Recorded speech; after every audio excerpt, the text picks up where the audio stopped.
Fala pessoal, sejam muito bem-vindos a mais um Wisencast. Hoje a gente vai estar com um assunto muito legal. A gente vai falar sobre prevenção com dois grandes colegas meus, né? Tanto de profissão como também de dia a dia e que também que atuam na nossa clínica, lá na Wisense. Então estou aqui com a Marcela, né? Uma grande amiga, Marcela Marçal. E aí, Léo? Tudo bem? Tudo. Então conta para mim um pouquinho, Marcela, sobre qual que é a sua formação, o que você faz hoje, qual que é a sua atuação? Hoje eu atuo na área de mastologia, trabalho em alguns centros oncológicos principalmente, trabalho em São Paulo, trabalho aqui em Jundiaí. Então, para o assunto prevenção de câncer de mama, realmente estamos com uma especialista aqui. Com certeza. E aí, Andrezão, e você, cara? Bem, Léo, tudo bem, cara. Eu sou urologista, sou formado pela Faculdade de Medicina aqui de Jundiaí, estou exercendo principalmente a especialidade aqui em Jundiaí. Trabalho bastante com oncologia no Hospital São Vicente, então a gente tem bastante contato, principalmente com câncer de próstata. Agora, o Novembro Azul, a gente tá com contato direto com essa parte de prevenção, principalmente que a gente vai discutir hoje aqui, conversar esse bate-papo com a gente. Legal. O Wisencast, pessoal, foi feito realmente para trazer um filtro para vocês de informações que vocês vão conseguir realmente entender um pouquinho sobre esse mundo da medicina e realmente outros assuntos com uma clareza melhor, né?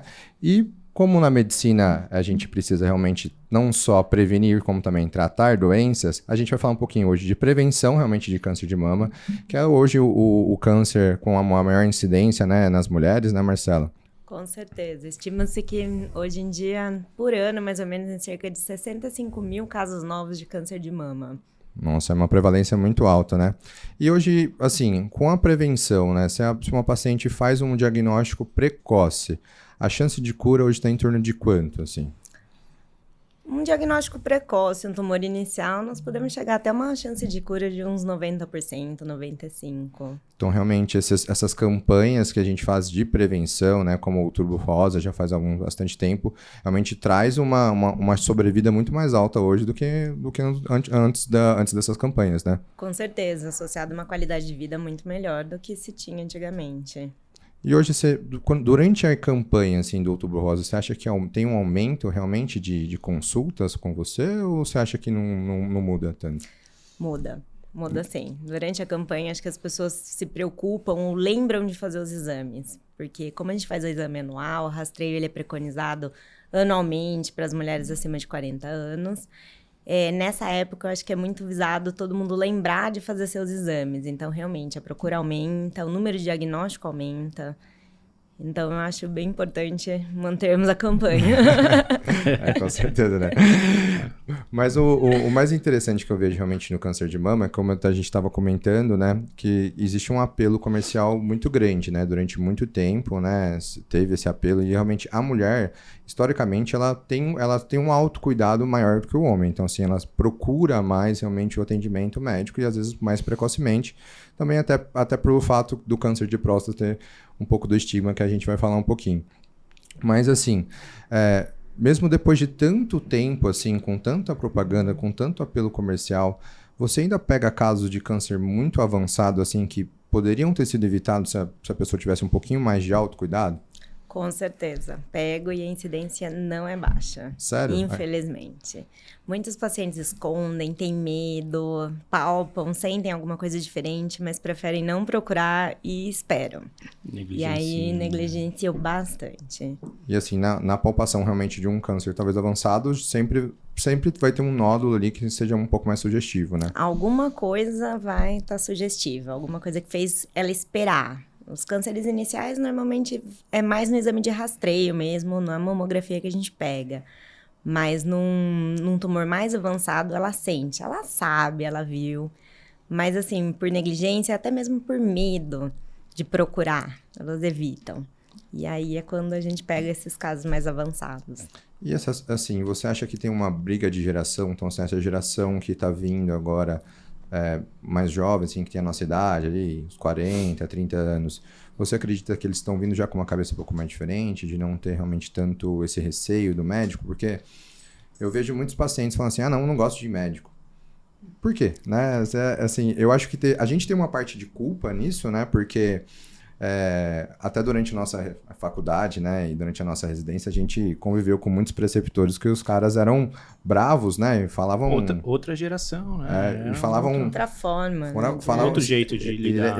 Se consideravam realmente deuses e eles tinham realmente uma tratativa com o paciente, às vezes realmente de autoridade, né? Sim. Que eu acredito que hoje eu não uso isso no meu dia a dia de jeito nenhum, né? Até os caras falam assim, olha, eu abri o exame aí, mas desculpa, doutor. Eu falei, desculpa por quê? O exame é seu, né? Você pode abrir, pode fazer o que você quiser, pode pesquisar, né? Até porque o exame é seu. E eu acho que esse medo vem disso, entendeu? Dessa pessoa, tipo, dessa autoridade que era um médico, né? Esse endeusamento, e que hoje eu não vejo mais nenhum dos nossos colegas, assim, já fazer esse jeito. E você acha que essa mudança no comportamento do médico, esse acolhimento que eu acho que tem maior, você acha que tá fazendo com que as pessoas procurem mais realmente esse autoconhecimento, principalmente as mulheres? Acho que sim, mas eu também acho que um pouco de acesso maior à informação, entendeu? Você conseguir a mídia, você conseguir ir atrás das coisas, isso gera um medo maior e hoje as pessoas estão mais orientadas, então elas buscam. Eu vejo pacientes muito jovens me procurando e o maior medo é o câncer de mama. Então, assim, pacientes de 18, 20 anos, eu tenho um nódulo, isso vira câncer, vai virar câncer. Então, eu acho que o acesso à informação, a ver tudo isso... Eu acho que também fez aumentar um pouco a procurar uma mudança de mentalidade. Legal. E você, Andrezão, que é o câncer de próstata é o... Tabu, né? É o vilão, né? É o vilão do homem. Mas, Léo, isso que você estava falando, eu acho que é importantíssimo da geração. Né? Eu acho que o contato com o médico, a proximidade com o médico, traz essa coisa de estar mais à vontade, né? Hoje em dia, o rastreio do câncer de próstata principalmente começa aos 50 anos de idade. Então, eu tenho observado no consultório, no dia a dia, que a população nessa faixa etária não está tão presente, não procura tanto o atendimento do que a população mais jovem. Eu vejo muitos pacientes de 40 anos de idade chegam para mim e falam, doutor, já tenho 40 anos de idade, preciso cuidar de mim, preciso fazer os exames preventivos. E aí a conversa já é outra, já é mais próxima, né? Então, eu tenho percebido isso, tenho percebido essa mudança de perfil nas gerações e a gente está mais próximo mesmo do paciente do que era antigamente, né? No meu dia a dia, né, clínico, eu sempre peço os exames de rastreio para os pacientes, mesmo que eles não tenham realmente chegado, por exemplo, um ultrassom de abdômen, ultrassom de mama, um ultrassom de tireoide, e no homem também, um próstata, uns exames ali preventivos ali, né? E eu vejo realmente todo mundo já querendo fazer esse exame, né? Tipo, olha, o exame de mama... Mas, doutor, esse ano a gente não fez, hein? Vamos fazer um ultrassom? Vamos fazer uma mamografia? Então, a gente já tem uma proximidade melhor, porque essas pessoas realmente querendo ter uma qualidade de vida maior, né? E realmente pensando nessa prevenção de uma forma diferente. Mas uma coisa muito ainda aqui no câncer de próstata, que eu acho que cria um certo tabu, né? Acho que vocês todo mundo que tá, né, beirando essa idade, 49, né? Fica nas rodas de amigos, né? Pô, e aí, quem já fez? Quem não fez, né? Conversa entre os amigos é outra. Né? Pede pra mandar flor depois do exame. Mas, assim, hoje, assim, e eu vejo muitos pacientes falando assim, mas doutor, não tem mais por que fazer o toque, né? Porque hoje já tem ultrassom, já tem o PSA, só isso aí já é suficiente. E às vezes eu falo para ele, cara, não acredito que não é só isso, precisa realmente, qual que é o percentual realmente, qual que é o percentual de assertividade no toque, qual que é a real necessidade de você fazer um toque no paciente ali? Por que o toque é importante? Porque é um meio do médico conseguir entender, eu como urologista, conseguir ter a sensibilidade de perceber um nódulo que às vezes só o exame do PSA ele não é suficiente para eu dizer se a pessoa tem câncer ou não tem câncer. Ele não é um exame, não vou falar termos específicos porque vai ficar muito maçante, mas não é um exame que ele é fidedigno, não é positivo, não tem 100%, câncer, né? Não é 100%. Então, existe uma certa porcentagem, uma certa quantidade, pequena porcentagem de câncer, de tumores de próstata que não elevam PSA. E que às vezes é possível no toque a gente perceber, se tiver um toque alterado, eu consigo já ter uma ideia de que pode ter um tumor que fazer uma biópsia eu consigo descobrir até precocemente, até um estágio precoce que a gente consegue tratar mais cedo.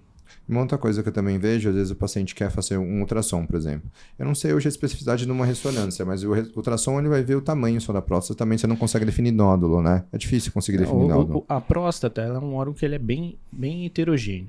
Então, o ultrassom, a heterogeneidade heterogêneo quer dizer que o órgão ele não é bonitinho, ele é tortuoso.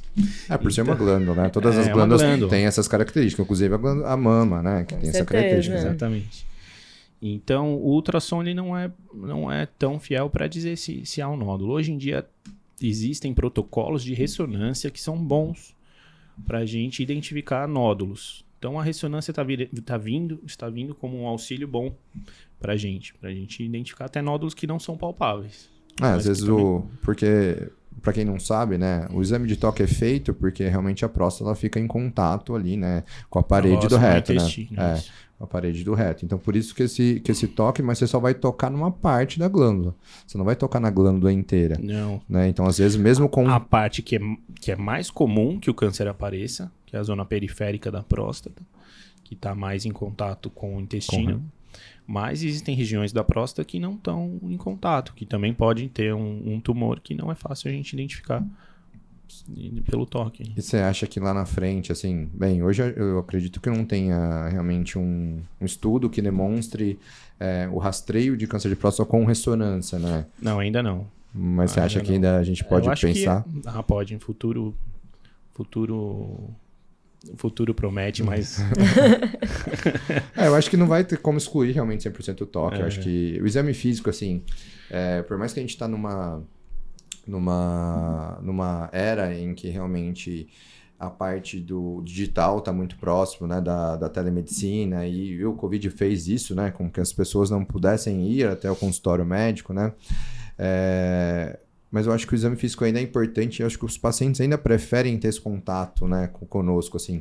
Eu acho que o rapport, né, o que você cria ali de relação médico-paciente, acho que você não consegue ainda transbordar pro digital. Não, impossível. Não, com certeza. E a gente tem aquela máxima, né, que a clínica é soberana, né, o exame físico é importantíssimo. E não deixa de ser, né? A gente... examinando, estando em contato, a gente tem uma sensação, às vezes só aquela sensação de aqui não tem alguma coisa boa, né? Ou fico mais tranquilo, né? Então, você está em contato, está examinando o paciente, está próximo do paciente, eu acho que é totalmente diferente, fundamental. Faz a né? diferença. Puxando esse gancho da pandemia, vocês sentiram assim, durante a pandemia, nossos consultórios diminuíram drasticamente a procura, né? E eu acredito que o rastreio também dos cânceres também tenha reduzido. Sim. Tinham várias máximas da gente falar, né? A gente tratou do Covid, mas esqueceu das outras doenças. Eu acho que aconteceu um pouco isso aí, mas se você acha que isso, no seu dia a dia hoje, né? Vamos supor aí, quase um ano pós-pandemia, não dá pra nem falar um ano pós, né? Ali. Não sei se pós, né? Tamo aí, né? Tamo na luta pra ser pós. Durante do pós. Eu acho que assim, a gente começou a vacinar o quê? Foi no começo do ano, desse ano, né? Eu tô muito perdida. Não, né? Não, foi começo do ano passado. Começo do ano passado, então já tem um tempinho, né? Já. Mas a gente fala, não pós-pandemia, mas pós-vacina, né? Que deu uma flexibilidade nas coisas. Pós-caos. Eu acho que o caos se resolveu, a gente tá lidando com os...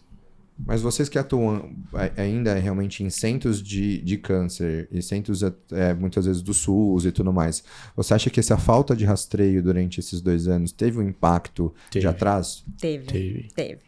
Com certeza. Significativo. Não só SUS, como particular também. Foram 2 anos que o pessoal realmente abandonou o rastreio, deixou de fazer, pelo menos na mama, por questão de medo, por questão do...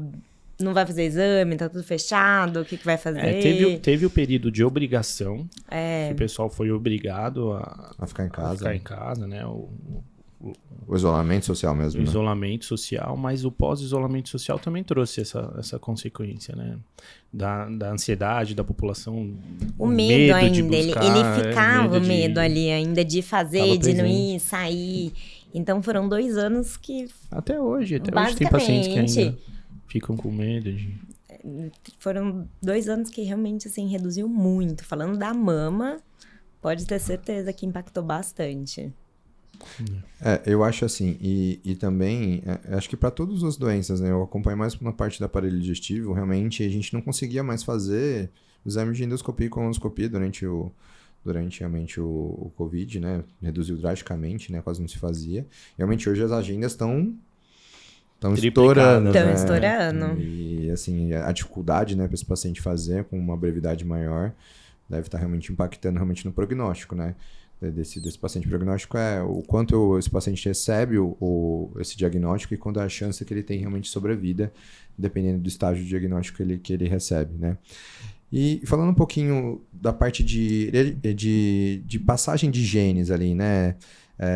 Acho que na mama tem alguns genes que são realmente muito desenhados ali, né? Que tem uma chance maior realmente, né? Na próstata tem um gene, eu acredito que não tem um gene. Não. Fazer pesquisa genética hoje em dia ainda é muito... Né, tá muito em pesquisa, não tem nada bem estabelecido assim como a mama. Na mama A nós gente temos sabe que alguns... tem um aumento... por exemplo, hoje em dia a gente começa o rastreio do câncer de próstata principalmente a partir dos 50 anos de idade, se não houver fator de risco. Então, o que a gente considera fator de risco? Familiares próximos que tiveram câncer de próstata, pai, irmão, tios. Se tiveram câncer de próstata, o risco aumenta significativamente. Então, a gente começa o rastreio mais cedo. Aí a gente começa a partir dos 45 anos de idade. Entendeu? Tá. Tem alguma relação com população também, tipo de populacional, com aumento de prevalência de neo de próstata ou não? Tem alguns estudos que mostram, mas não tem um perfil muito bem estabelecido. Populações que têm um hábito alimentar rico em gordura, proteína animal, carne vermelha, têm uma incidência maior de câncer de próstata. E etnia negra também. Então, etnia negra, obesidade, alimentação rica em gordura e familiares que tiveram câncer de próstata são fatores de risco que aumentam a chance de ter o câncer de próstata. Então, a gente tem que fazer o rastreio um pouquinho mais cedo. Na verdade, eu acho que a obesidade, por aumentar a reação inflamatória sistêmica, aumenta todos os tipos de câncer, né? Com todos os tipos de câncer, né? Explica um pouquinho dos genes hoje que estão realmente 100% associados realmente ao câncer de mama. E existem até a gente fazer mastectomia preventiva ali, né? Ou precoce, não sei como se pode chamar. Tem exemplos famosos, né? Não, tem alguns genes já bem estabelecidos, principalmente os BRCA, que foi o caso da Angelina Jolie, que apresentou, que foi quando foi o boom da genética, que na mídia social, que todo mundo ficou sabendo, que ela fez as cirurgias profiláticas. E realmente, são genes que aumentam a incidência. Tem um percentual, assim? Você acha que é tipo... eu vejo hoje falar muito da epigenética, né? Acho que quando a Angelina Jolie fez, a gente falava muito da genética, mas não tinha muito esse conceito de epigenética, né? Que é o hábito de vida dessa pessoa associado ao gene. Às vezes ela tem o gene, mas ela não tem o gene ativo pelo hábito de vida dela ser um pouco diferente, né? Existe já hoje um estudo que comprova assim, você tem um gene, qual o percentual de chance de incidência, assim? Então, nos BRCA, BRCA1, BRCA2, sim. O mais alto, que tem um maior risco, que pode chegar até 80% do risco de se ter câncer de mama com a mutação, é o BRCA1, que é comprovado.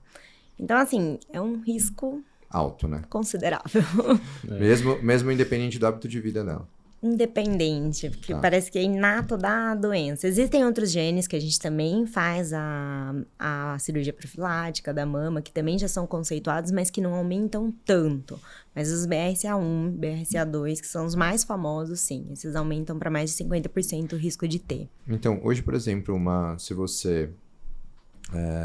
assim, falando numa população em geral, assim, se alguém escutou, viu? Nossa, tem gene, será que eu tenho que fazer o rastreio? Não é assim também, né? Qual que são indicações de fazer um rastreio de um genético ali? Pensando numa paciente, quem são essas pacientes de alto risco, né? A pergunta. Quem que precisam disso? A gente sempre pensa em pacientes, principalmente, que têm uma história familiar importante, mãe, parentes de primeiro grau de maneira geral, mãe, filha, ali irmãs com câncer de mama antes dos 45 anos, antecedente de câncer de ovário, algum tipo de câncer no tórax que teve que fazer radioterapia, história de câncer de mama em homem, parente de primeiro grau, são importantes. Essas pacientes são consideradas de alto risco pra gente. Homem também tem câncer de mama, né? Tem. É baixa incidência, mas tem. Tem mutação genética também. E algumas delas também associadas à próstata. Ah, legal, não sabia dessa informação. Tem. E hoje, assim, pensando fisiologicamente, assim, né? A gente sabe que a maior incidência de cânceres, geralmente na próstata e também na mama, é por causa do turnover celular dessas glândulas, né? São glândulas que têm agora, geralmente, um rápido turnover, e são glândulas que são relacionadas a algum tipo de hormônio sexual, não são estimuladas por algum tipo de hormônio sexual, né? Fora isso, assim, você acha que fisiologicamente tem alguma outra coisa que faz com que existe um desequilíbrio, tanto assim, para ir até para ter um aumento tanto de incidência para câncer de próstata e para câncer de mama, ou vocês não tem nada ou outra coisa fisiologicamente falando? Na mama, quando a gente pensa, até fui ler recentemente sobre isso, a incidência ela aumenta principalmente em países desenvolvidos, no qual a mulher tem uma dinâmica diferente.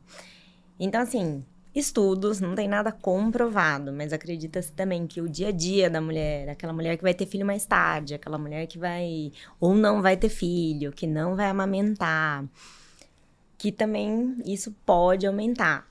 Mas você acha que é por falta, às vezes, de algum hormônio durante a gestação que tem fatores protetores ou não? Não necessariamente. Pode ser o estresse do dia a dia, pode ser a gestação tardia, pode ser N coisas. É muito difícil relacionar, mas sabe-se que países desenvolvidos a incidência é maior. Mas será que é por causa desse perfil da mulher hoje em dia? Então, essa mulher que não tem filho, porque a amamentação previne. É que, na verdade, é um fator protetor, né? Durante a gestação, a glândula mamária, ela amadurece, que a gente fala. Então, ela vai passando por estágios e ela chega no estágio final. E ali ela tem menos glândula com receptor e ela começa a ser... Menos glândula para receptor. É uma glândula madura, hormonal. Tá? Então, a mulher que não tem a gestação, ela não tem esse amadurecimento da glândula. Então, ele não passa pelos estágios. O lóbulo, que é o formato da glândula, não vai chegar no estágio final. Tá. Então, eles acreditam que essa glândula mais madura é a que tem essa glândula mais precoce, né? Não, a madura seria da que teve a gestação.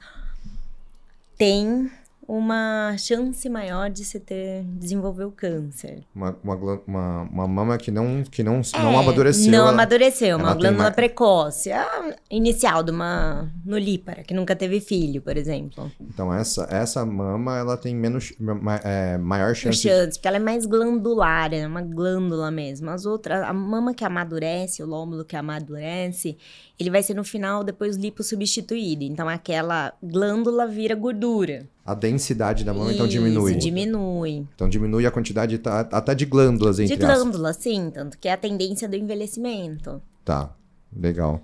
E hoje você falou, essa glândula densa, né, da nulípara. Nulípara é uma mulher que nunca teve filhos, né? Essa glândula densa, ela tem mais receptor de hormônio. Sim. Então, ela tem mais glândula, né? Então, obviamente tem mais receptores. Então, você acha, então, que esse fato pode realmente aumentar se você tiver uma reposição hormonal associada?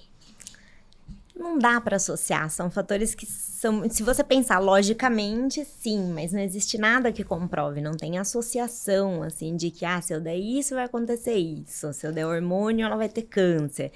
Não tem como fazer essa associação, porque depende. Existem tumores, por exemplo, que não é responsivo ao hormônio. Então, teoricamente, eles não aumentam. Esse é um assunto que eu acho que quando eu estava no meu 6º ano de faculdade... Como é que era o nome do nosso professor de GO? Você lembra? Que gosta dos hormônios, você lembra? Não? João Bosco. Não Bosco da Masta. Você lembra aquele preceptor nosso? Pô, eu vou lembrar dele. Ele era muito famoso no meio de hormônio. O Bonassi, o Rogério Bonassi. O Rogério, ele foi nosso preceptor ali na época de fazer o nosso TCC lá do 6º ano, né? E a gente fez sobre realmente uso de hormônio e a chance de você ter um câncer, né? Era um assunto muito polêmico, né? Pensa, a gente foi apresentar isso naquele auditório do HU. Se lembra. com vários preceptores, todos que vários não gostam realmente desse assunto, né? É um tabu. O assunto tabu. é um tabu, é difícil, é complicado conversar sobre isso. E o Bonassa, ele é totalmente a favor, né, de uso de hormônio, etc, da mulher ter uma qualidade de vida associada a um hormônio, né? Lógico, com muita responsabilidade, não é um cara que passa hormônio para todo mundo, né? Não é isso. E ele orientou a gente a pegar vários estudos em que realmente existia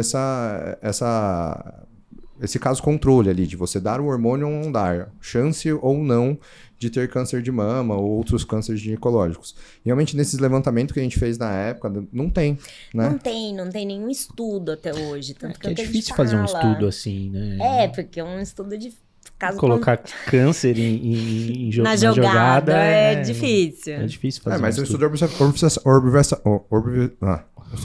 Observacional. Desculpa. Tô muito... Pode ser que no futuro saia.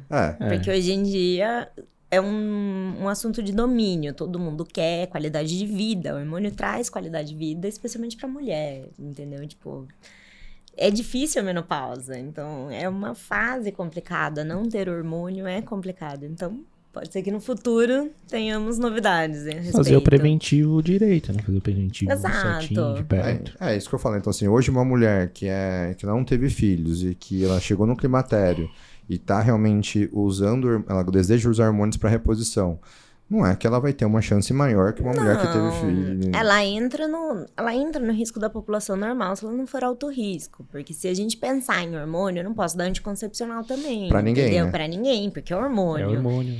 Então não quer dizer que tomar o hormônio vai causa efeito. Não tem nada associando. Então, até porque o câncer é uma doença multifatorial, né? Isso que vocês estavam falando. A gente estava falando de vários fatores que, às vezes, se você for olhar só o fator, você não consegue causar... Isolado não quer dizer nada, exatamente. A não ser a obesidade, né? Que é um fator que meio que para todos os cânceres... assim, porque é uma reação inflamatória sistêmica, né? Que essa inflamação reação sistêmica vai fazer uma lesão de glândula ali no momento ali e fazer com que realmente tenha uma célula cancerígena. Puxando o assunto para reposição hormonal das mulheres que a gente falou... Para os homens.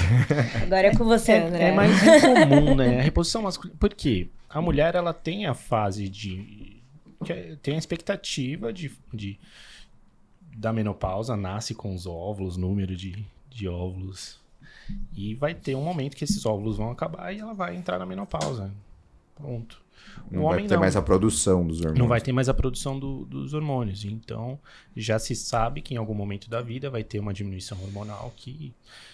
chegar praticamente a zero, né? Pode ser que seja necessário ou não a reposição. Isso é algo a se discutir. Mas o homem não tem essa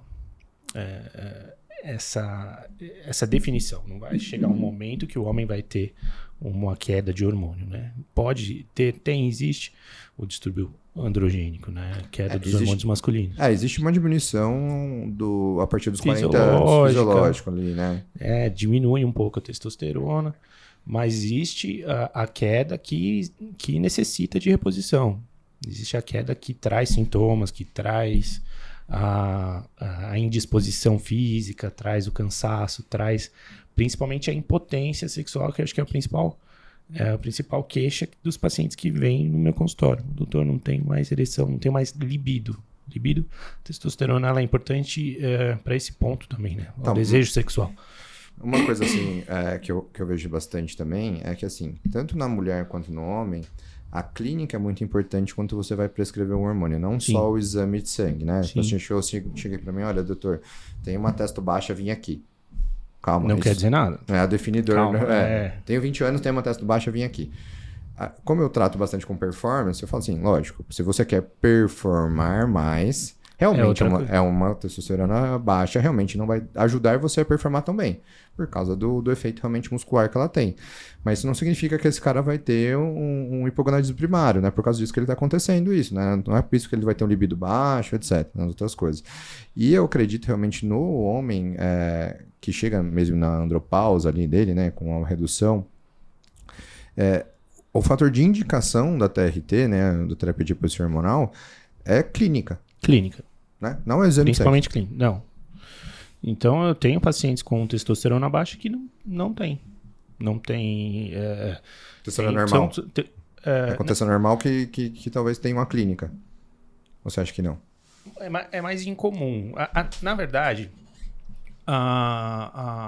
os principais transtornos sexuais, que é a impotência, a ejaculação precoce, a queda de libido, ela tem um componente psicológico importantíssimo. Com certeza. Importantíssimo. Então, quando a gente identifica um perfil hormonal normal e o paciente com transtorno, a gente tem que pensar também na parte psicológica. E eu gosto muito de terapia, eu acho que é importantíssimo e gosto que os pacientes também passem por um acompanhamento multidisciplinar.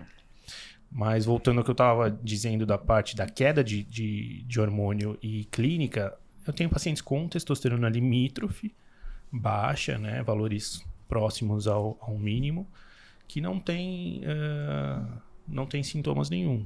Não tem queda de libido, não tem sintomas de... Sim, isso tem bastante. E aí a gente não precisa não precisa necessariamente fazer a reposição. E é muito comum o paciente abrir o exame e olhar lá, testosterona 200 e pouco, o valor de referência lá 250. Fala, doutor, minha testosterona tá baixa, preciso repor. E voltando no gancho do câncer de próstata, né? E a reposição hormonal. Durante um tempo, acreditava-se realmente que existia um fator causa-efeito.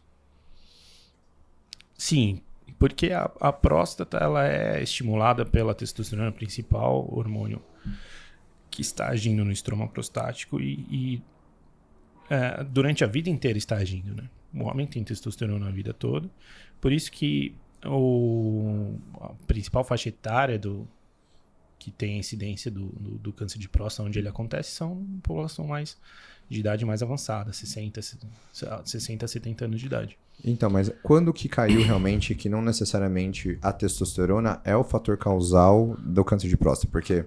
Quando eu não vou saber te dizer, né? Mas não é um fator definidor.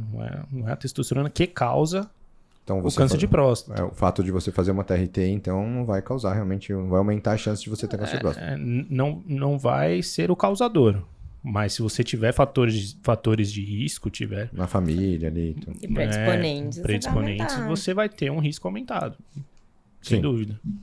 Então, isso é um lado que a gente tem que levar em consideração. Tem fatores de risco, já tem histórico na família de câncer de próstata. A gente fica com um pouquinho mais...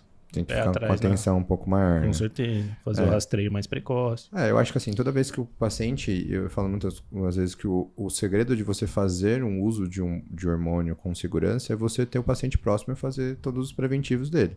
Sim. Né? Porque aí você realmente já exclui várias coisas. E lógico, também tem uma anamnese, explicar pro cara, ver como é que é, né? Porque realmente hoje o hormônio está muito relacionado à qualidade de vida da pessoa, né? Se o homem que quer ter realmente uma qualidade de vida melhor, às vezes ele introduz um pouquinho de teste e para ele resolve. Pode entrar realmente a parte psicológica também, né? Sem dúvida. Do cara estar usando, né? E aí falou assim, não, olha, porque... Tanto na mulher também, né? Com certeza. Que eu vejo hoje umas mulheres falam assim, não, ó, se eu não usar o meu creminho, eu não fico disposta e não tenho libido. Calma, não é assim também, né? Não é bem assim, né? É que muitas vezes associa, sai naquela coisa de psicológico, emocional associado àquilo, que só aquilo vai resolver, entendeu? Mas não... Tem isso, né? O psicológico fica uma Fica bola misturado, de neve, é difícil. Eu vejo bastante isso aí no dia a dia e eu acredito que isso tem que ser levado em consideração quando você vai realmente pensar nisso ou não, né? Mas eu falo hoje de TRT no homem, né? Que a testosterona hoje dentro do nosso meio ali é meio que endeusada no meio, mais pensando mais em performance, né? Porque realmente ela tem um fator decisivo ali para algumas coisas. E hoje, assim, dentro da urologia, qual o protocolo de TRT que vocês usam? Vocês usam um tipo de diferente do que a gente faz? De hormônio? Que hormônio que você faz, Léo? Cara, geralmente O que a gente usa para descrever como TRT, a gente usa 100 miligramas de testosterona por semana, que é considerado TRT. Não sei se muda para vocês. Independente do tipo de hormônio. Por exemplo, se eu for usar um cipionato, que é o mais usado. No mundo, o enantato é o mais usado, mas no Brasil a gente não tem o enantato, né? Só tem o underground, né? Então, o cipionato... o cipionato de 100 miligramas ali por semana, né? Eu uso o...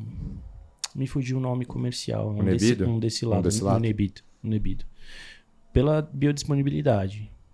Que a gente consegue fazer... Não precisa fazer as injeções tão precoces. Dá para espaçar mais, o paciente fica mais confortável em fazer as injeções mais espaçadas. E... Você usa 200 miligramas a cada 45 dias, 60 dias? 45 dias a primeira injeção para dar É porque ele empilha, né? Então eu faço o 0, 45, né? E aí a partir daí 90 dias. Tá, mas você faz a cada 90. 90. Tá. E aí vou dosando e vendo se tá mantendo o nível fisiológico, né? É diferente você a considera... performance pro fisiológico. Então níveis em torno de 400. Até 800. Então eu tento manter na média. De gel, em torno de 400. De testa tópica. O gel ele tem um fator de aceitação não muito bom, porque varia muito, né? A dosagem que é feita diariamente, pode ter transmissão por contato, sim, né? Então, o que assim, eu vejo o gel, a meia-vida dele é muito curta, né? Então, às vezes ele dá... Pra você fazer o controle, você tem que fazer muito mais. E a meia-vida dele é muito curta. Às vezes você faz, por exemplo, você passa hoje, de manhã, no outro dia, quando você vai fazer o exame, não tem mais gel no corpo, né? Então, assim, às vezes a pessoa... O gel é mais difícil de controlar. Às vezes o homem sente que tá melhor, né? De sintomas de hipogonadismo, mas ele não consegue realmente enxergar um aumento no exame de sangue. Quando ele não consegue enxergar esse aumento do exame de sangue, ele acha que não está sendo tratado, né? Não demora. Não, na verdade, a alteração orgânica, ela acontece antes. Sim. Ela acontece antes. Ele melhora os sintomas primeiro, né? Melhora os sintomas primeiro do que Então, só a diferença do que a gente estava discutindo aqui para o pessoal não ficar tão deslocado, a gente estava discutindo a diferença de tipos de testosterona. Então, assim, cada tipo de éster de testosterona, ela tem uma meia-vida diferente. Então, quando a gente vai para a testosterona gel, né, que é bioidêntica, né, ela tem uma biodisponibilidade baixa, né, porque elas passam uma vez ali pelo fígado e ela só logo vai embora. Quando você coloca um éster atrás, né? Por exemplo, um desilato, ele tem vários ésteres antes da testosterona, você deixa uma meia-vida mais longa, né? Então, por isso que essa testosterona você consegue fazer num período a cada muito mais longo, né? Então, a gente fala que empilha, então você começa a ter muitas moléculas de testosterona que estão repassando ali no seu organismo. Quando eu gosto de usar drogas de meia-vida um pouco mais curta, porque eu consigo, às vezes, dar um efeito melhor ali no paciente quando ele procura um pouco mais de performance. Porque você fica um efeito pico mais rápido, um efeito mais rápido, né? Então, eu gosto de usar, às vezes, um cipionato, que tem uma meia-vida de 7 dias ali. Então, você tem uma meia-vida mais curta, então ele tem um pico e cai, que é um pouco mais rápido. Então, por isso que a gente acaba usando dessa forma. Mas, independente do tipo de testosterona que você for usar, o resultado final tem que ser o mesmo, né? A melhora do sintoma do paciente que você está tratando, né? Pessoal, espero que vocês estejam gostando aí do conteúdo que a gente está apresentando para vocês. A gente está tentando deixar de uma forma bem clara aqui, não tão técnica. Eu sei que às vezes a gente se perde um pouco. Esquece das pessoas. Acha que a gente está conversando entre nós, né? Mas se você está gostando desse conteúdo, né? Curta a gente, compartilha, né? Liga o sininho ali no YouTube, que vai ajudar a gente realmente a continuar. Por favor, deixa. Dá o joinha pra gente. Fala aí então, Marcela, vocês têm que falar aqui isso. no sininho, aqui embaixo. Descrição, olha aqui na descrição. Olha aqui na descrição, segue a gente. A Marcela tá se sentindo mais importante o dia mais importante da vida dela. Que ela Não, tô totalmente aqui, ó, indo. É legal. É engraçado porque, assim, como a gente está acostumado a falar bastante sobre isso, mas no nosso dia a dia entre médicos, né? Quando a gente vai falar, às vezes, para realmente falar com outras pessoas que não conhecem do dia a dia como nós, fica um pouquinho difícil. Às vezes a gente vai se perdendo, né? Ele me perguntou agora que eu falei de turnover celular, né? E eu não expliquei o que era turnover celular. Termo difícil? O que é turnover Fica falando celular? coisa bonita aí, ó. Então, o câncer, o surgimento do câncer está muito criado realmente ao nascer e morrer das células. Então, quanto mais as células fazem a mutação ali, né, se dividem, mais a maior chance dela ter uma mutação. Por isso que o câncer de pele, né, é uma região onde a gente tem mais turnover de célula no nosso corpo, é o câncer mais prevalente na população toda, né? E depois vem realmente os cânceres relacionados à parte sexual, né, que tem realmente o fator hormonal e tem realmente o fator dessa parte realmente do turnover das células, né? E um câncer, não sei se, acho que a maioria das pessoas não sabem realmente qual a causa. É uma mutação que acontece várias vezes numa mesma célula, né? Para se tornar realmente uma célula que é uma célula cancerígena e assim essa célula começa a se proliferar de forma desordenada e criar realmente esses nódulos, essas massas e aí realmente podendo ir para outros lugares, né? Falando em câncer que começou a se espalhar, hoje assim, pensa que uma mulher tá com um nódulozinho pequeno ali. Tem algum fator ali, fora aquele nódulo que ela tinha que se preocupar ali na região, que ela tem que palpar que é um momento de falar assim, não, palpa ali, mas tem que palpar aqui também. Tem algum lugar? Olha, para paciente no autoexame não. O autoexame é só a mama, ela vai fazer no período, certo? Ali, uma vez no mês só, não é ficar repetindo. Mas para nós, médicos, sim. A gente sempre avalia tanto a mama, quanto o que a gente chama de axila e as fossas aqui em cima, que são os primeiros lugares que se um câncer sair da mama, a gente espera encontrar ele. Então, principalmente na axila, na região axilar. Mas assim, fora realmente o autoexame, quais são os exames hoje que você usa de rastreio, assim, no dia a dia? O único exame de rastreio hoje preconizado é a mamografia. Esse é o único exame que realmente mostrou uma efetividade quando a gente pensa em redução de mortalidade do câncer de mama. Os outros exames, ultrassom, ressonância, eles são usados como exame complementar da mamografia. Então, assim, o principal exame hoje é a mamografia a partir dos 40 anos. Eu ia perguntar isso agora, eu não lembrava quando que. A partir dos 40 anos, anualmente, isso é o que a Sociedade Brasileira da Mastologia, ela preconiza e que a maioria segue mesmo.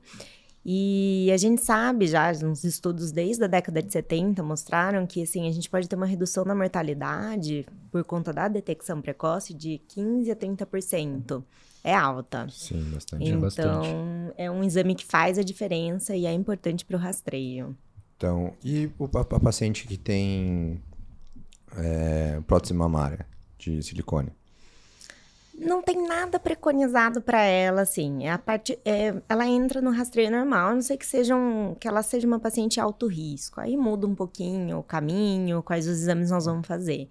Mas se não, 40 anos, mamografia. E se precisar, a gente completa com ressonância, com ultrassom, que é o que mais comum, é o combo, né? Mamografia e ultrassom, eles vêm juntos. E você acha que a paciente que tem prótese mamária, ela tem uma chance maior de ruptura, essas coisas de fazer a mamografia ou não? Não.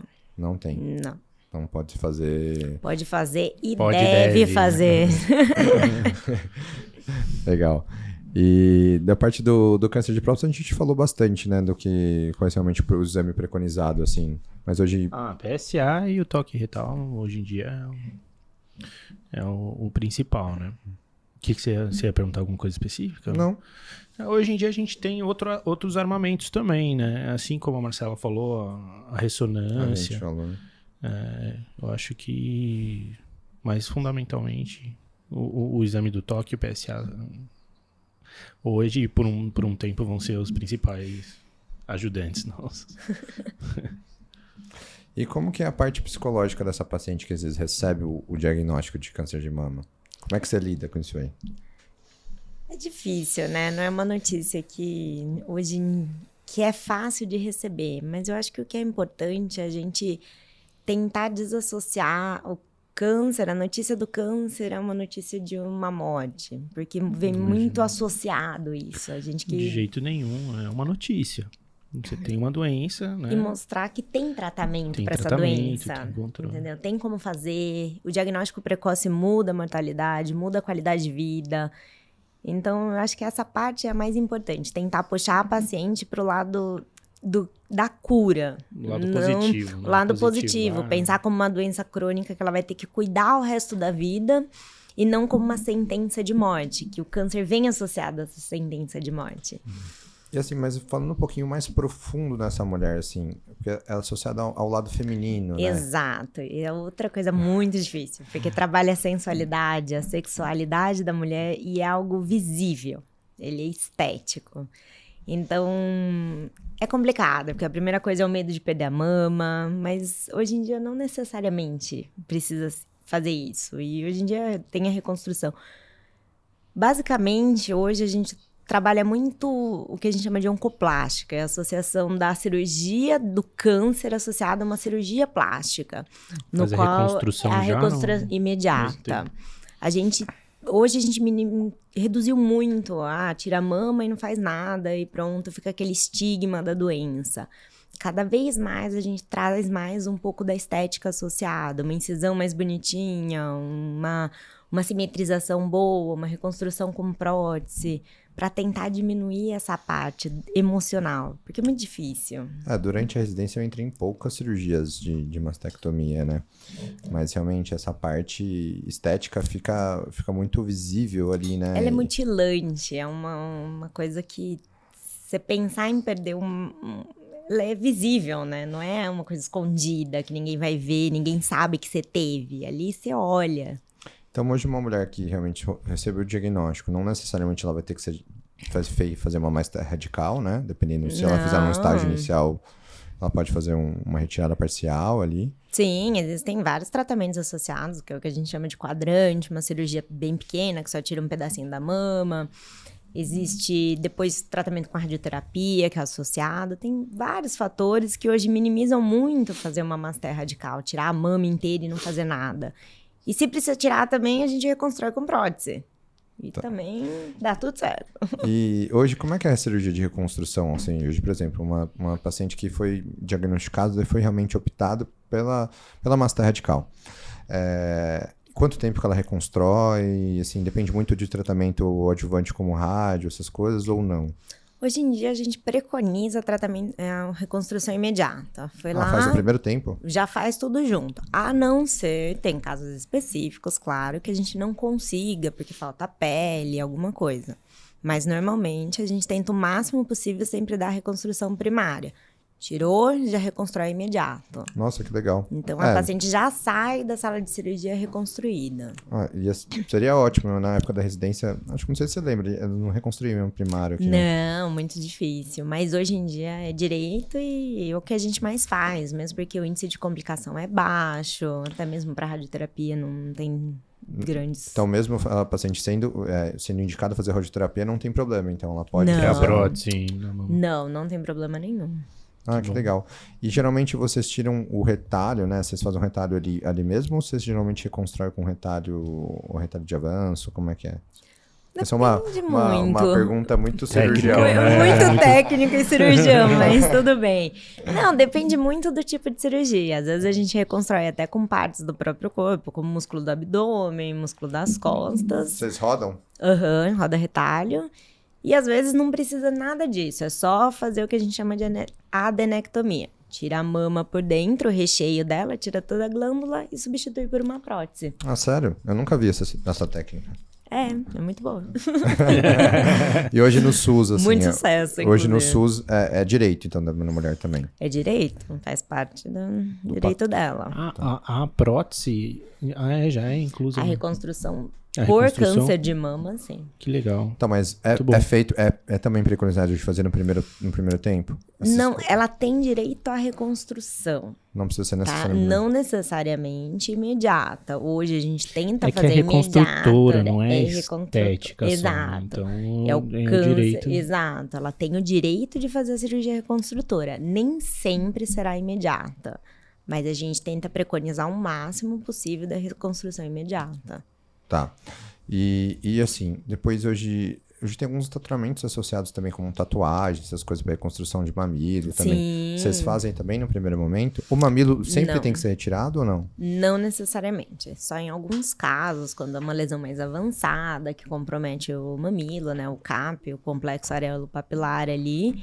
É que aí aquela parte precisa do tirar. ducto? Eu não lembro mais direito, é isso? Não, depende muito da proximidade da Do mamilo. lesão ali, porque eu preciso dar margem. Quando eu opero, eu preciso que a lesão saia com uma certa quantidade sem câncer. Então, eu preciso dar o que a gente chama de Garantir que margem, tirou que tirou tudo. Então, se tiver longe do CAP, que é o mamilo, a gente não tem problema, preserva. Agora, se estiver próximo e eu precisar tirar, aí existem outras formas, entendeu?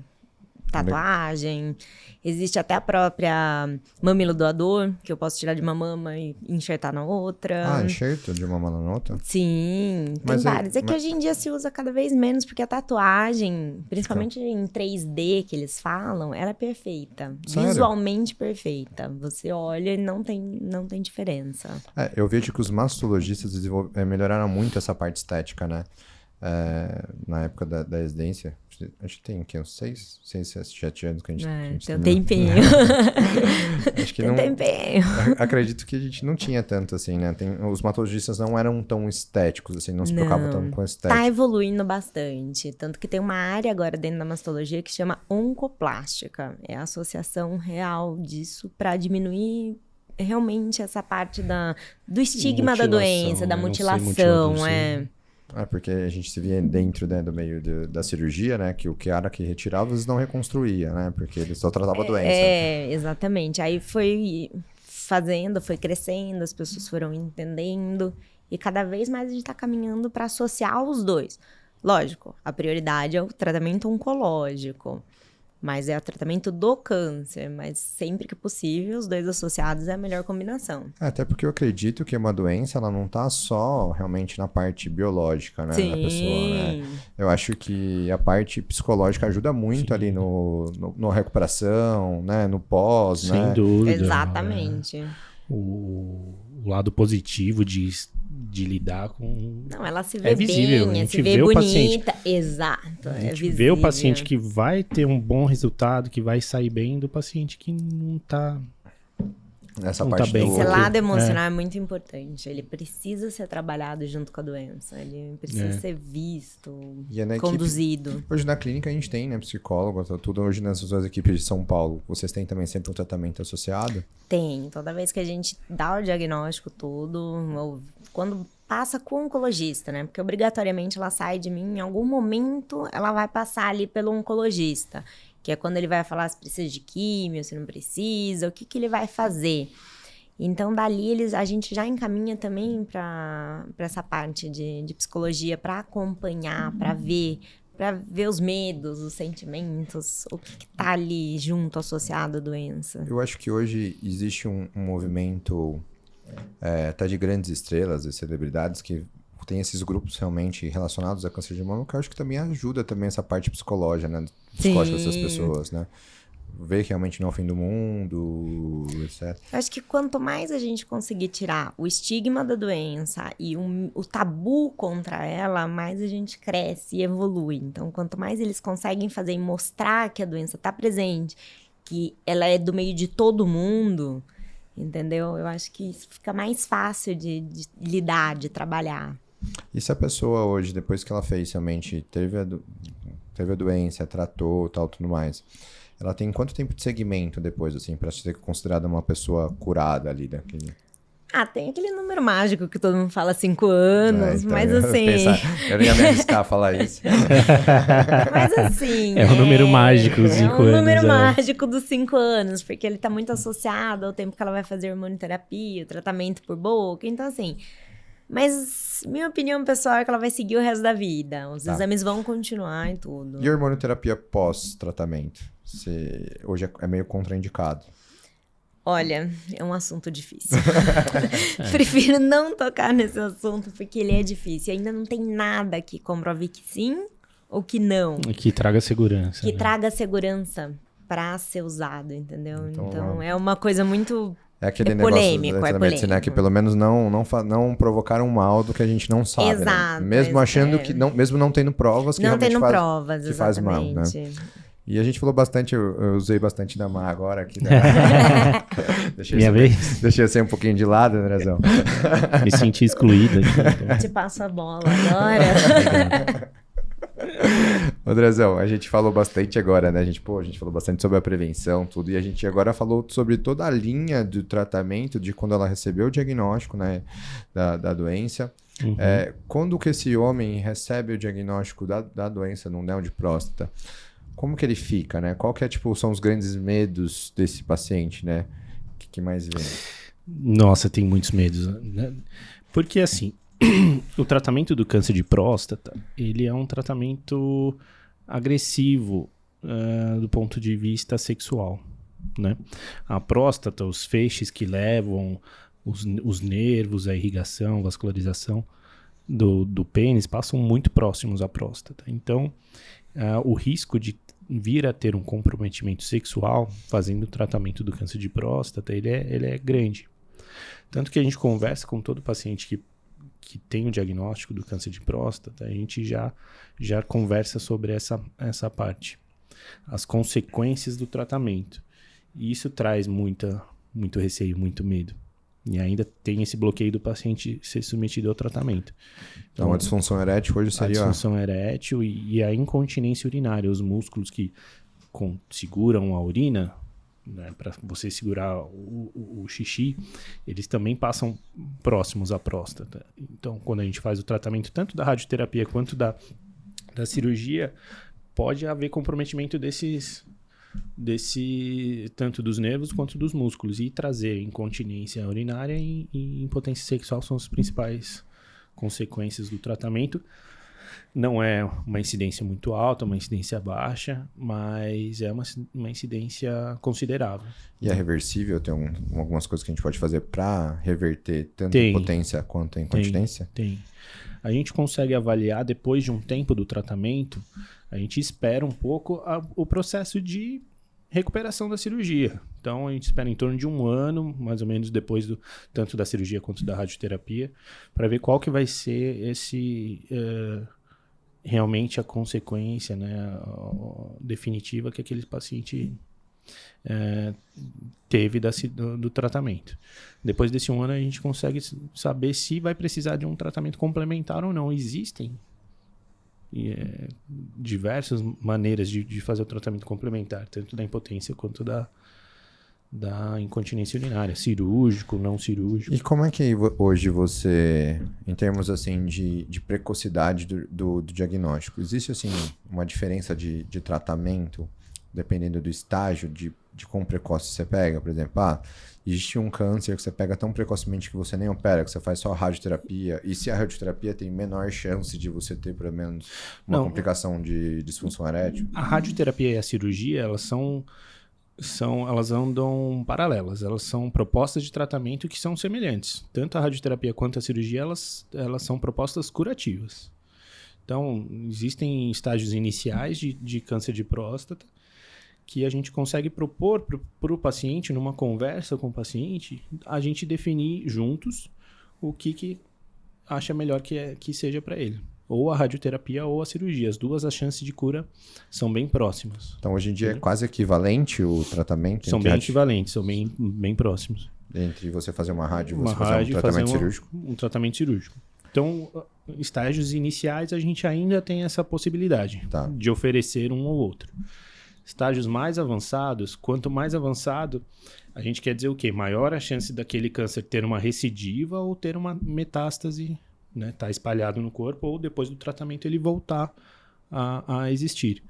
Então, quanto mais avançado o estágio, a gente tende a ser mais agressivo. A gente tende a pensar mais na cirurgia, que a gente consegue fazer um tratamento mais... De linfadenectomia. A linfadenectomia, fazer um tratamento mais amplo. E que depois da cirurgia, se houver uma recidiva do câncer, localmente, a gente ainda tem a possibilidade da radioterapia com facilidade. Adjuvante, né? ainda curativa. Hoje, do dia a dia seu, assim, você indica mais cirurgia ou mais... Eu sou cirurgião, né? E hoje, assim, eu vejo que o robô para cirurgia de pelve, né, que é uma cirurgia algo prostática, fantástico. é muito importante, né? Porque, assim, dentro da cirurgia videolaparoscópica, a grande dificuldade que a gente tem é realmente de conseguir fazer um movimento total ali, né, com o porta-agulha na hora de dar o ponto. E eu me lembro, na época da residência, na época também do internato, eu gostava de assistir o Anuar fazer os Prostaté vídeo aqui, né? E eu lembrava a dificuldade que era realmente de dar aquele ponto ali da próstata. Aquele ponto é desafiador, é um ponto desafiador. E realmente a cirurgia robótica, que agora você consegue ter um movimento de 360 graus na mão ali do robô, melhorou bastante, né? Facilitou para dar esse ponto, né? É que a gente tem a ergonomia. Sim. É ergonômica a cirurgia. Sim. Então, se for pensar pro paciente, é uma cirurgia que pouco muda. O ponto é o mesmo. Mas pro cirurgião, em vez de dar um ponto assim, você vai dar um ponto assim.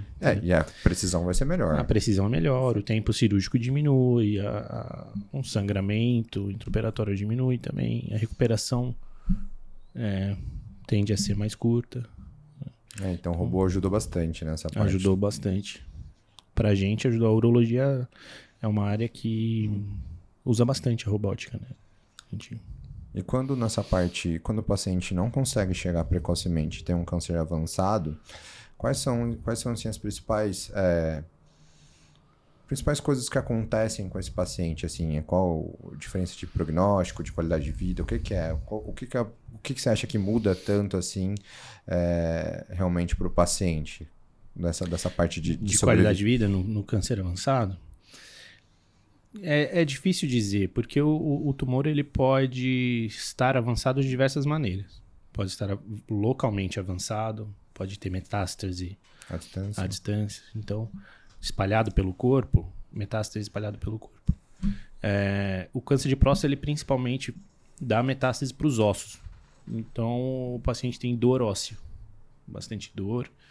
E aí o tratamento a gente consegue fazer com radioterapia focal, controle de dor. O principal tratamento da doença avançada é o bloqueio hormonal. Tirar aquele estímulo da testosterona e controlar o crescimento do tumor. Entendeu? Então, logo que a gente identifica um tumor de possibilidade avançado, um tumor avançado, a gente já entra com bloqueio hormonal, porque a gente já segura aquele tumor onde ele está para evitar que ele cresça. Né? E pensando em reposição hormonal pós-cirurgia de prostata radical... É outro... é igual pós-mastectomia. É o que a Marcela falou, melhor a gente não mexer. A gente não faz. A gente não... Raramente a gente faz uma reposição hormonal pós-prostaté, pós-tratamento oncológico. Tem que seguir muito de perto, tem que fazer um acompanhamento muito de perto, a não ser que esteja causando um comprometimento, esteja fazendo muito mal para aquele paciente, seja extremamente necessário, aí a gente vai ter que seguir. Mas assim, você não, no pós-operatório, por exemplo, você deixa a testosterona endógena dele voltar ao normal, né? Ou não vai normal, vai voltar ao normal. Depois da cirurgia? Sim, aí você não muda a testosterona. Você não tira o bloqueio. O tratamento... Você tira o bloqueio e pronto, né? No paciente avançado? No pós, por exemplo. O paciente não fez uma prostata radical, fez uma cirurgia curativa ou uma radioterapia curativa. Tá. Você não, em tese, você não mexeu no eixo hormonal dele. Não mexi. Não pós, então realmente você volta com a testosterona vai continuar normal. Não vai mudar nada. Ele vai continuar com o mesmo fator de risco que ele tinha desde sempre. Só para explicar para o pessoal, então assim, a parte da disfunção erétil realmente e da incontinência, ela vem se realmente relacionada ao tratamento local. Ao ato do tratamento, tanto a radioterapia quanto a cirurgia. E a gente só tem o bloqueio hormonal se tiver doença avançada. Exatamente. Né? Então, se a doença já for avançada, a gente não vai fazer a cirurgia. Aí a gente entra com bloqueio para o hormônio parar de estimular aquele tumor que já existe. Então, vem vocês realmente a necessidade, realmente a importância do rastreio realmente no câncer de próstata, né? Porque se esse paciente pegar com um diagnóstico precoce, ele pode ter realmente uma complicação ali de uma disfunção erétil, de uma incontinência, mas que é reversível. Reversível. E ele pode pode ter uma qualidade de vida normal depois, né? Sim. Tem muitos pacientes com vida normal, curados e com vida normal. Então, em ambos os tratamentos, tanto de mama quanto de câncer de próstata, quando realmente tem um diagnóstico precoce, esse paciente consegue tratar e realmente depois do tratamento ter uma vida com uma qualidade de vida muito boa. Então se você, né, tem um pai, uma mãe aí, né, todo mundo tem, né, que não gosta, né, de ir ao médico porque acha que... A gente fala assim, não vou no médico porque é lá que a gente acha a doença, né? Que os olhos não veem, o coração não sente. Né? Então, assim, não é isso, né? Você tem realmente que fazer uma prevenção, porque se você tiver um diagnóstico precoce, você tem chance de você fazer o tratamento e você manter uma vida com mais qualidade depois, né? Então, acho que esse é o grande recado desse podcast que a gente fez, né? Desse episódio. Não sei se vocês concordam. Se cuidem. Cuidem-se, com certeza. Então é isso, pessoal. Gostei bastante desse bate-papo com vocês. Muito legal, muito gostoso a gente conversar. Vamos repetir isso aqui. Né? Vamos repetir sempre. Pode convidar que eu gostei. Tô me curte, sentindo importante. Curte, compartilha. Curte, compartilha, por favor, gente. Manda pro papai, mamãe. Não esqueça do seu exame de rastreio. Não esqueça da mamografia, né? Mas é isso. Vamos lá, deixa um recado final aí pros seus pacientes, para todo mundo que vai te ouvir aqui, ou que você gosta e tudo mais. O que você gostou aqui do jeito que você fez? Qual que é o seu recado que você daria, assim, de... Eu adorei ter vindo, muito obrigada pelo convite, sensacional. Mas o meu maior recado a todos que vão estar ouvindo não esqueçam de fazer o rastreio, o exame mamográfico é importante, o diagnóstico precoce tem tratamento, muda o tratamento e dá qualidade de vida. Não tenham medo. Rastreio a partir dos 40 anos, todo ano de mamografia. Legal. E o pessoal que quiser te encontrar nas redes sociais, aí, Marcela, tem algum Instagram, alguma coisa que o pessoal pode te encontrar, ou você ainda não está investindo tanto nisso? Estamos começando. Vamos começar também. Vamos começar. Ainda não... A gente vai brilhar nas redes sociais, hein? Quando eu comecei, ninguém não me gostava muito. Mas vai estar escrito aqui embaixo na legenda, tá? Vai estar. Nosso Instagram vai estar escrito aqui embaixo. Andrezão, manda seu recado final aí, pessoal.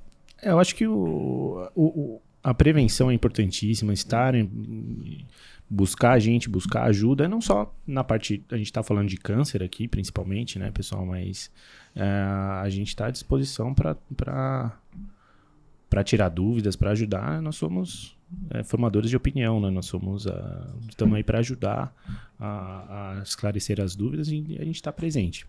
Buscar e procura no link aqui embaixo. Nosso contato. Mas, pessoal, obrigado. Assim, realmente, esse podcast ele vem para mudar a vida de vocês, né? Para trazer uma informação clara, uma informação realmente, eu falo que filtrada, né? Não tendo todos os gaps de desinformação que a internet tem, né? Que às vezes a pessoa vê tem algum tipo de sintoma e olha lá na internet e acha que é uma coisa completamente diferente e que isso pode até atrapalhar algum tipo de tratamento. Então, se você aí gostou, né? Tá gostando do jeito que a gente tá trazendo esse assunto tão sério que é prevenção, saúde, né? Curta, compartilha, manda pro vizinho aí, manda pra sua prima, pra sua tia, manda no grupo da família, que realmente aqui você vai ter acesso a um conteúdo muito claro e que realmente pode transformar a vida de alguém. Pessoal, muito obrigado. Obrigado você. Obrigado você. E até o próximo episódio. Até.